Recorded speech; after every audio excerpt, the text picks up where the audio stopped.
Okay, so before we begin, the first thing that everybody has to do is you have to pat the person on the back beside you and just say everything's going to be okay. So let me hear it. Let's see it. I just pat them on the back and say it's going to be okay. You'll survive this. I have faith in you.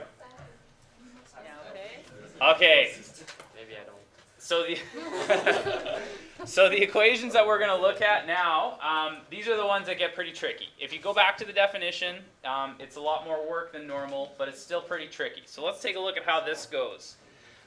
There's no more shortcutting because we have three pieces. That's basically, we can't do a shortcut. So what we have to do is we have to go all the way back to the definition, and I have to think about when the absolute value function or this machine turns on. So when will absolute value start doing something to the first one here at x plus 1? When will absolute value actually have to do some work? Negative 4 or 2. But what's the spot? What's where you got to wake up if you're the absolute value? What's the spot where it happens? 0. No, it can sleep at 0. At negative 1, it has to wake up because on one side of negative 1, the absolute value has to do something to this equation. On the other side, it doesn't have to do anything. Okay? So that's what we're going to want to keep track of to start with, is we're going to make a number line like this, and we're going to say one thing that's important for me is negative 1, because the absolute value of x plus 1, so, oops, I've gone and, well, I'll have to write it over here.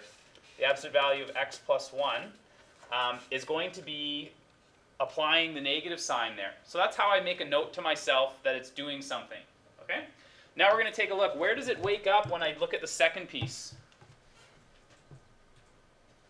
So if I'm putting this through it, and I'm the absolute value function, when do I have to wake up? At positive 3, that's when absolute value has to say, oh, careful, if you're on one side I have to do something, the other side I don't. Oh, you're putting them together kind of thing? Yeah, so at 3 is where we're concerned because 0 is the border between doing something and not doing anything as the absolute value. So I'm going to make another number line, and I'm going to say, well, if I'm the absolute value of x minus 3, then wake me up if I'm on the side of negative 3 here. Okay? So, of course, if there's nothing to do, just to put it in here, it's going to be positive. There's going to be nothing to do. The number's going to come out positive on its own. So here's the way we end up solving this equation. If we think about all possible solutions, there's one solution in this area here. When I'm less than negative 1, one of the absolute values is doing something, so is the other. There's another time, there might be a solution in between these two numbers, somewhere in here. When one absolute value does nothing, the other absolute value does something. And one value if it's beyond 3 when none of the absolute values do anything. So there are actually 3 equations now that we need. And to set up the equations, the first one is going to be in this region here, region 1. It's negative and negative, so it's going to be negative x plus 1. I can't see under that. Is that a positive or a negative before? Positive, okay. Plus the negative of x minus 3 equals to 6. And that is what's happening to the absolute values in that area. Okay, I need another equation for the second region, which is here. So if this is region number 2, this absolute value, x plus 1, does nothing. So it's just going to be x plus 1. This absolute value, though, has to apply a negative sign. And finally, for the third equation, it's going to be x plus 1, x minus 3 equals 6. Nothing happens, nothing happens, nothing happens, nothing happens. Okay? So it's a bit annoying because you have to come up with 3 equations, and you still have to double check your answers. But once you have the number line set up like this, this tells you what the absolute values are doing. Okay? Okay.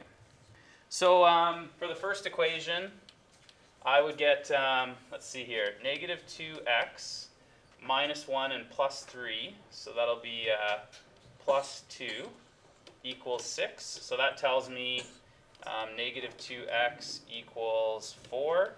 so x equals -2 is one of the possible solutions. Then I have to do equation number 2, which is going to be x minus x. So that'll be 4 equals 6. Huh. What do you think that means? It's impossible. No solution. This is the one from when we were doing the parallel lines, when we did systems of equations. There's no way to make that happen, so we can just ignore it. Okay. It is possible to get an equation where we'd have something like 6 equals 6. Okay. What that would mean then is one of the absolute values does this, and possibly the other one overlaps at some point. So for that whole region on the number line, in this case it would have happened in here in region number 2. Every single point in there would be a solution, like the overlap in the chapter 1 that we did. Okay? So anyways, we won't deal with it in this question. I'm sure we will have a chance in some of the ones we're practicing. And if we finish it off, for question number 3, this is the normal style. So 2x minus 2 equals 6. So that means 2x equals to 8, and x equals 4. So those are my 2 possible solutions. Now I have to make sure that that actually works when I plug them back in. So if I put in -2, so let's try at -2, I end up with -2 plus 1. That'll be a 1 once I take its absolute value. That'll be a 5 once I take the absolute value of that, which does equal 6, so yes, it works. The other value we had was x could equal 4. So if I plug those in for x equals 4, that'll be a 5, 1 equals 6. So yes, both are solutions to that equation. Okay. See, I wasn't kidding. You need a pat on the back to get started, right? Okay, so try this one on your own. X plus 1 plus x minus 2 equals 5.